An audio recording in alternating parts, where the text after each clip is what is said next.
Mission میلاد مصطفیٰ کیا ہے؟ جشن میلاد مصطفیٰ کیا ہے؟ پہلے سب سے تو ہمیں یہ سمجھنا چاہیے کہ میلاد کسے کہتے ہیں۔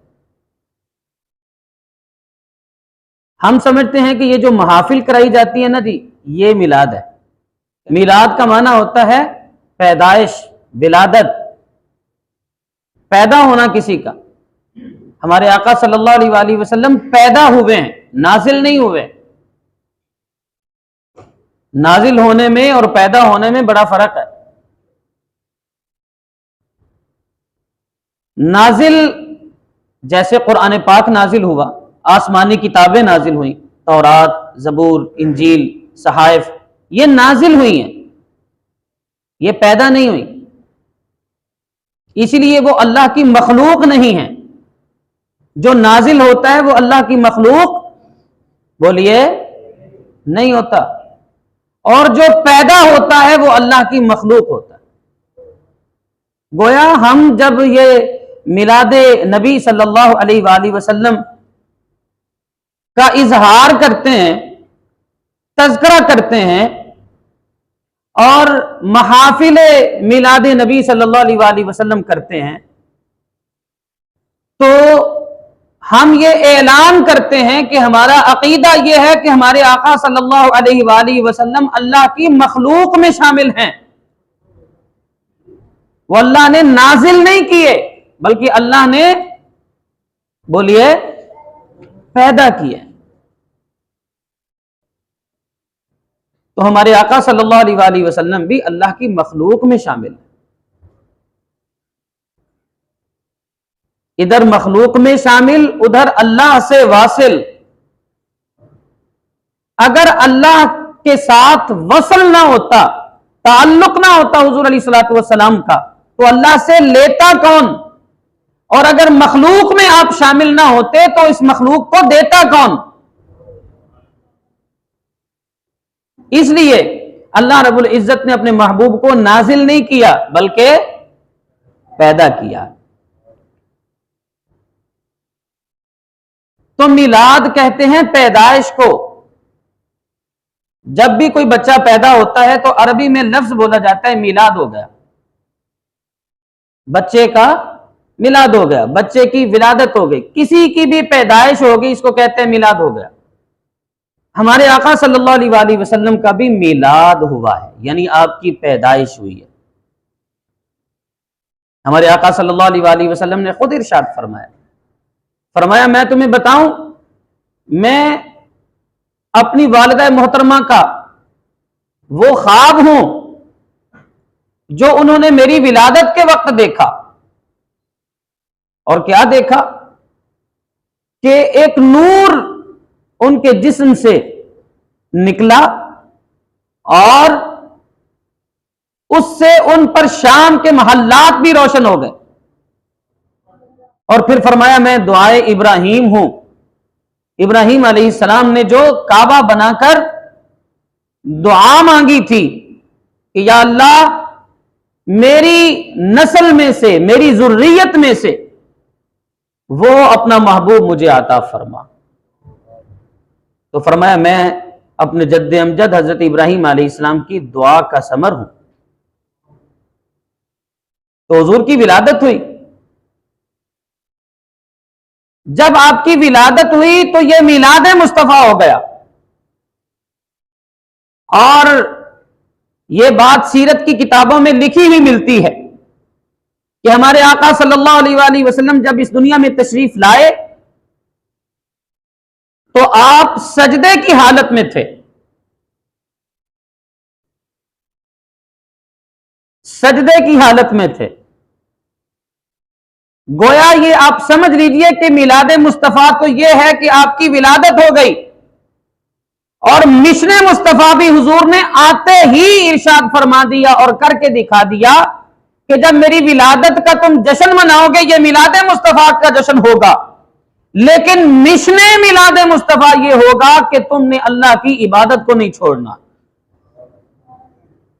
ہم نے اللہ کی عبادت کو چھوڑ دیا، یعنی آدھی چیز کو ہم نے چھوڑ دیا اور صرف آدھی چیز کو لے لیا، اور وہ ہے جشن میلاد مصطفیٰ۔ اس کو منافقت کہتے ہیں. کیا کہتے ہیں؟ یہ میں نے بڑا مہذبانہ لفظ بولا ہے. اس کو منافقت کہتے ہیں کہ جو من چاہا وہ کر لیا اور جو رب چاہا وہ چھوڑ دیا.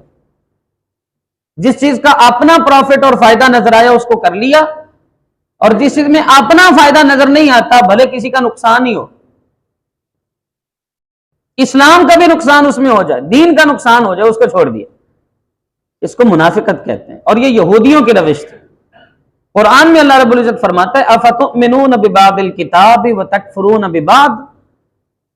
یہودیوں کے لیے فرمایا کیا تم کتاب کے بعض حصے پر ایمان لاتے ہو اور بعض کو چھوڑ دیتے ہو؟ اس کا مطلب یہ ہے کہ جو جشن میلاد مصطفیٰ کو منائے، مشن میلاد مصطفیٰ کو چھوڑ دے، اس سے بڑا کائنات میں منافق آدمی کوئی نہیں.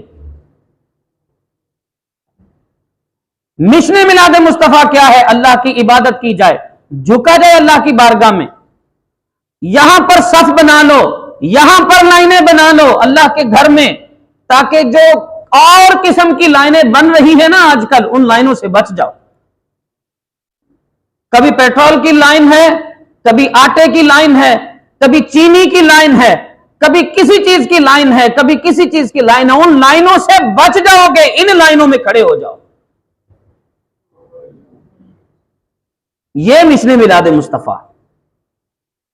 اور پھر صرف ایک ہی چیز کو نہ لے کے چلیں. مشن میلاد مصطفیٰ کیا ہے؟ ہمارے آقا صلی اللہ علیہ وآلہ وسلم کی رضائی والدہ محترمہ حضرت سیدہ حلیمہ سعدیہ رضی اللہ تعالی عنہا، آپ فرماتی ہیں کہ جب آقا کریم علیہ الصلوۃ والتسلیم میرے گھر میں تشریف لے آئے تو آپ اپنے حصے کا دودھ نوش فرماتے تھے. چونکہ سیدہ حلیمہ سعدیہ رضی اللہ تعالی عنہا کا اور بھی بیٹا تھا، تو آپ اس کے حصے کا دودھ بھی نوش نہیں فرماتے تھے.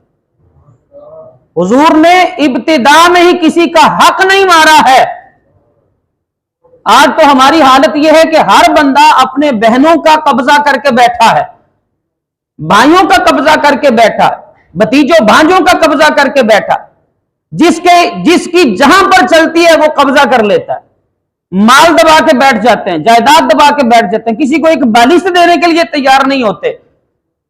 یاد رکھیے حدیث مبارکہ میں آتا ہے، مفہوم ہے حدیث پاک کا، آقا صلی اللہ علیہ وسلم نے ارشاد فرمایا جس نے کسی کی ایک بالشت بھی زمین قابو کی ہوگی، قبضہ کیا ہوگا، تو وہ قیامت کے دن توق بنا کر اس کے گلے میں ڈالا جائے گا اور کہا جائے گا یہ ہے تیرا وہ مال، یہ ہے وہ چیز جس کو تو دنیا کے اندر سب کچھ سمجھتا تھا.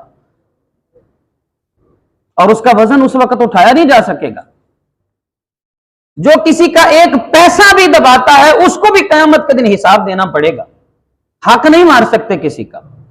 والدین کے حقوق ادا کرنے پڑیں گے، بہن بھائیوں کے حقوق ادا کرنے پڑیں گے، اولاد کے بھی حقوق ادا کرنے پڑیں گے. ہم صرف نہ جی ماں باپ کے حقوق بیان کر دیتے ہیں، اولاد کے کوئی حقوق نہیں ہیں.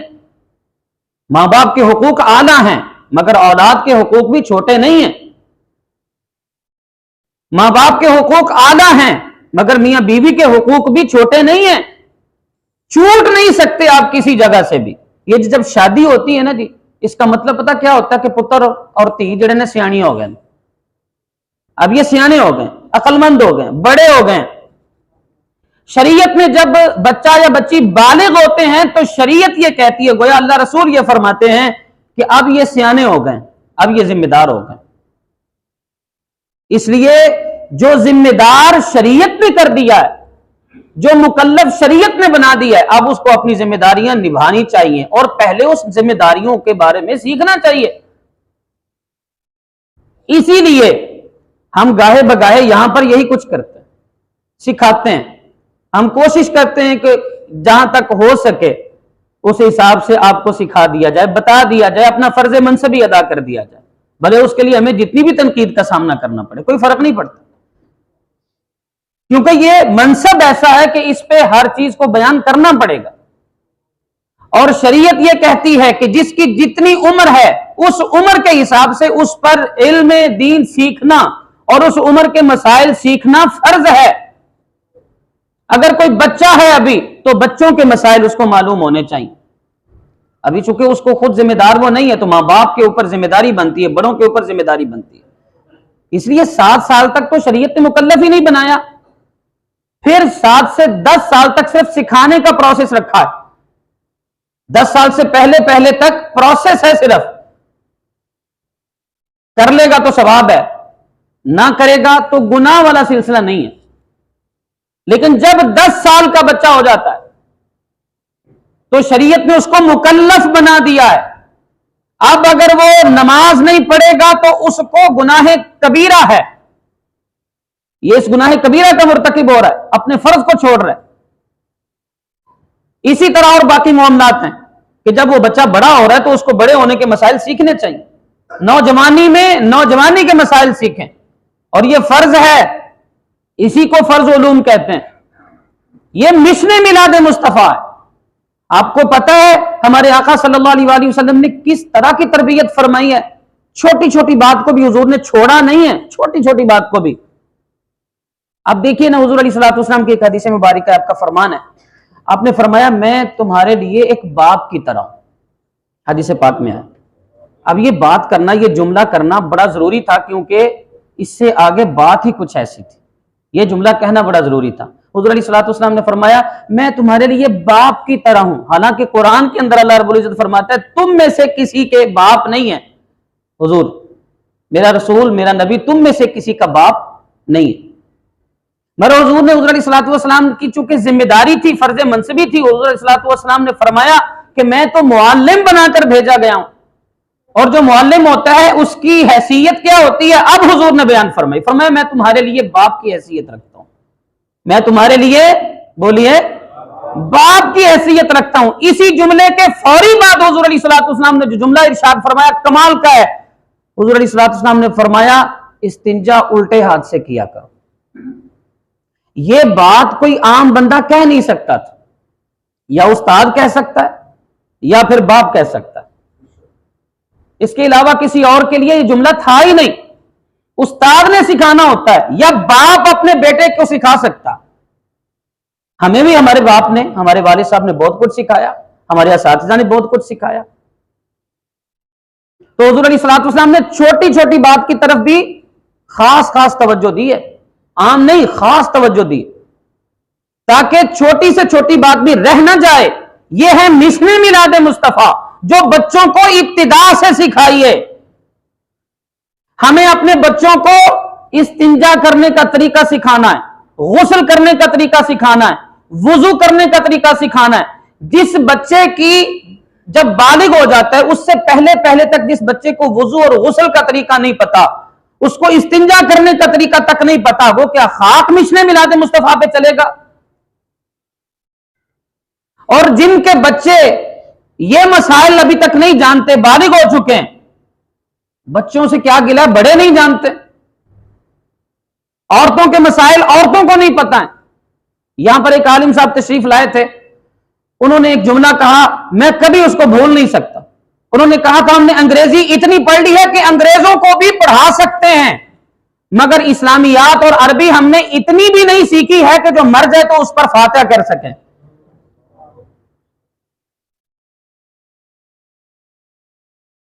یہ ہمارے لیے المیہ ہے کہ ہم مسلمان ہیں. بات بات پہ ہم قسم کھاتے ہیں. میں بڑے وثوق سے یہ بات کہہ رہا ہوں کہ کوئی عیسائی کبھی عیسیٰ علیہ السلام کی قسم نہیں کھائے گا، کبھی انجیل کی قسم نہیں کھائے گا جو عیسائی ہوگا. لیکن مسلمان ہے، قرآن دی قسم ہے، اللہ دی قسم ہے، منٹ نہیں لگاتے قسم اٹھانے کو. بھئی قرآن صرف ہم نے قسم اٹھانے کے لیے رکھا ہے. قرآن صرف گھر کے اندر صرف اس لیے رکھا ہے کہ چلو برکت ہو جائے گی، بس رکھنے سے ہی. اس میں کوئی شک نہیں، رکھنے سے بھی برکت ہوتی ہے، قرآن اللہ کا کلام ہے نا. مگر کیا صرف اسی لیے رکھا ہے کہ بس برکت ہوتی رہے، گھر کے اندر پڑا رہے؟ یا قرآن اس لیے قیمتاً ہم خریدتے ہیں، ہدیہ دے کر خریدتے ہیں، کس لیے کہ بچی کی شادی ہے تو چلو اس کے سر پر سایہ کر دیں قرآن کا. وہ سایہ کرنے سے پہلے بچی کو قرآن سکھائیں تو صحیح. قرآن اچھی طرح پڑھنا تک نہیں آتا ہے، ترجمہ تک نہیں آتا ہے، قرآن کیا کہہ رہا ہے یہ تک ہمیں نہیں پتا ہے. اور جب کوئی بات ہوتی ہے تو پھر کہا جاتا ہے تسی کہڑا سانوں پہلا دسیا ہے؟ بھئی ہم تو پڑھا رہے ہیں، ہم تو یہاں پر رہ رہے ہیں، ہم تو آپ کو کہہ رہے ہیں کہ سیکھیے، آپ ہمیں آ کر کہیے نا، کیوں نہ ہم سکھائیں آپ کو؟ ہم یہیں پہ رہتے ہیں، ہم کون سے کہیں دور ہیں؟ تو ہر کسی کی ذمہ داری ہے، پوچھا جائے گا۔ یہ ہے مشن میلاد مصطفیٰ۔ ہمارے آقا صلی اللہ علیہ وآلہ وسلم نے اس دنیا کے اندر آ کر ہر کسی کی تربیت کا اہتمام فرمایا۔ اور آپ کو پتا ہے حضور علیہ الصلوۃ والسلام تو عرب سے باہر ہی تشریف نہیں لے گئے، پوری زندگی عرب سے باہر آپ تشریف نہیں لے گئے، عرب کے اندر رہے، یہ جو عرب علاقہ ہے نا اس کے اندر ہی رہے، باہر تشریف نہیں لے گئے، لیکن پوری دنیا میں اسلام پھیلا ہے۔ کیسے پھیلا؟ حضور علیہ الصلوۃ والسلام کے زیر تربیت جو لوگ تھے، صحابہ کرام رضوان اللہ علیہم اجمعین تھے، پھر ان کے زیر تربیت جو لوگ تابعین تھے، پھر ان کے زیر تربیت جو تبع تابعین تھے، پھر ان کے زیر تربیت جو ائمہ مجتہدین تھے، پھر صوفیاء کرام، پھر اولیاء کرام، پھر یہ سارے کے سارے علماء، ان کے ذریعے ہی یہ ساری چیزیں حضور سے لے کر اب تک ہمیں پہنچ رہی ہیں، اور یہ سارا حضور کا فیض ہے۔ آپ ایک کی تربیت کر دو، ایک کو سکھا دو، اپنے ایک بچے کو سکھاؤ، وہ اپنے بہنوں کو سکھائے گا، بھائیوں کو سکھائے گا۔ آپ پہلے خود سیکھ تو لیں۔ یہ مشن میلاد مصطفیٰ ہے۔ نماز ہم نے پڑھنی نہیں، ساری رات محافل میں گزارنی ہے، نعتیں سن سن کے جھومتے ہیں، منع نہیں ہے، مگر یہ فرض و واجب ہی نہیں ہے۔ پوری پوری رات محافل کرنا کوئی فرض و واجب نہیں ہے۔ کائنات کے اندر کوئی ایک حدیث، قرآن کی کوئی ایک آیت، ضعیف سے ضعیف روایت بھی یہ نہیں مل سکتی کہ پوری پوری رات نعتیں سن کے اور محافل میں آپ گزار دیں اور صبح نماز چھوڑ دیں۔ ہماری اکثریت کیا ہے؟ عشاء کی نماز نہیں پڑھتے، مغرب کی بھی نہیں پڑھتے ہیں، خیر عصر کی بھی نہیں، زور کی بھی نہیں، عشاء کی بھی پڑھ کے نہیں آئیں گے، محفل میں جائیں گے، محفل پوری رات گزاریں گے، جب تک محفل ہے اس میں گزاریں گے، یا اس وقت آئیں گے جب لنگر کھانے کا ٹائم ہوگا۔ یہ بھی ہمارے لیے علم ہے جی، بہت زیادہ المیہ ہے، بہت بڑا المیہ ہے۔ لنگر کے لیے ہم آتے ہیں، تبرک کے لیے ہم آتے ہیں۔ کھانا ہی تو سب کچھ نہیں ہوتا یار، کیا گھر میں ہم کھانا نہیں کھاتے؟ آپ یقین کریں، حدیث پاک میں آتا ہے بسم اللہ الرحمن الرحیم پڑھ کر جو کھانا کھایا جاتا ہے اللہ اس میں برکت دیتا ہے۔ تو تبرک تو وہ بھی ہے جو آپ گھر کے اندر کھاتے ہیں، بھلے جو بھی پکا ہو بسم اللہ الرحمن الرحیم پڑھ کر آپ کھائیے، تبرک ہی ہے وہ، تبرک ہے وہ۔ تو پوری پوری رات محفلیں سجانا کوئی فرض و واجب نہیں ہے، ہاں اس آدمی کے لیے مستحب ہے، اچھا ہے، جائز ہے، نیکی کا کام ہے جو آدمی نماز پڑھ کر آئے عشاء کی اور صبح جا کر نماز پڑھے، وگرنہ اس سے بہتر ہے، بہت بہتر ہے۔ حدیث پاک میں آتا ہے جو آدمی عشاء کی پڑھ کر سو گیا، کوئی کام نہیں کیا، عشاء کی نماز پڑھی سو گیا اور پھر صبح اٹھ کر فجر کی نماز ادا کر لی، پوری رات سو کر بھی عبادت کا ثواب ہے، حدیث پاک۔ تو یہ مشن میلاد مصطفیٰ، ہم ان مشن میلاد مصطفیٰ کو پہلے پورا کریں نا، حق حقوق ادا کریں، جو فرائض ہیں ان کے بارے میں پوچھا جانا ہے۔ میں نے ایک جگہ پہ پڑھا ہے، حضرت عمر فاروق رضی اللہ تعالیٰ عنہ کے بارے میں آیا، حضرت عمر فاروق رضی اللہ تعالیٰ عنہ شریعت کے بارے میں بڑے سخت تھے، بہت سخت تھے شریعت کے بارے میں، شریعت کے معاملے میں کسی کی نہیں سنتے تھے۔ آپ کے بارے میں نے ایک جگہ پہ پڑھا کہ مرنے کے بعد، اس دنیا سے جانے کے بعد آپ کو کسی نے خواب میں دیکھا اور پوچھا اللہ نے آپ سے کیا معاملہ فرمایا؟ آپ تو سیدھے ہی جنتی ہوں گے۔ حضور علیہ الصلوۃ والسلام نے جو فرما دیا تھا کہ ابو بکر تو بھی جنتی ہے، عمر تو بھی جنتی ہے، عثمان تو بھی جنتی ہے، علی تو بھی جنتی ہے، عشرہ مبشرہ جن کو کہتے ہیں، 10 جو کنفرم صحابہ جنتی ہیں، حضور علیہ الصلوۃ والسلام نے ان کا نام لے کے بتایا تھا، اور بھی بہت سارے صحابی ہیں، صحابیات ہیں جن کو جنت کی بشارت حضور علیہ الصلوۃ والسلام نے دی ہے، صرف 10 ہی نہیں ہیں، اور بھی بہت سارے، لیکن ان کو خاص طور پہ اس لیے ان کو عشرہ مبشرہ کہا جاتا ہے۔ تو ان کو کسی نے خواب میں دیکھا اور پوچھا، آپ کی توجہ ہے نا سب کی میری طرف، یہ بات خاص طور پہ توجہ سے دل کے کانوں کو کھول کر سنیے۔ حضرت عمر فاروق رضی اللہ تعالیٰ عنہ کو کسی نے مرنے کے بعد خواب میں دیکھا اور پوچھا آپ کے ساتھ اللہ تعالیٰ نے کیا معاملہ فرمایا؟ یقیناً آپ تو جنتی ہیں۔ فرمایا بیت المال کا ٹرانسفر کرتے ہوئے، ایک جگہ سے دوسری جگہ مال لے جاتے ہوئے ایک رسی گم ہو گئی تھی۔ کیا؟ ایک رسی، کیا چیز ہوتی ہے رسی؟ ایک رسی گم ہو گئی تھی، مجھے نہیں پتا، زندگی میں مجھے نہیں پتا چلا، یہ حضرت عمر فاروق کہتے ہیں، خواب میں اس نے پوچھا تو آپ نے فرمایا بیت المال کا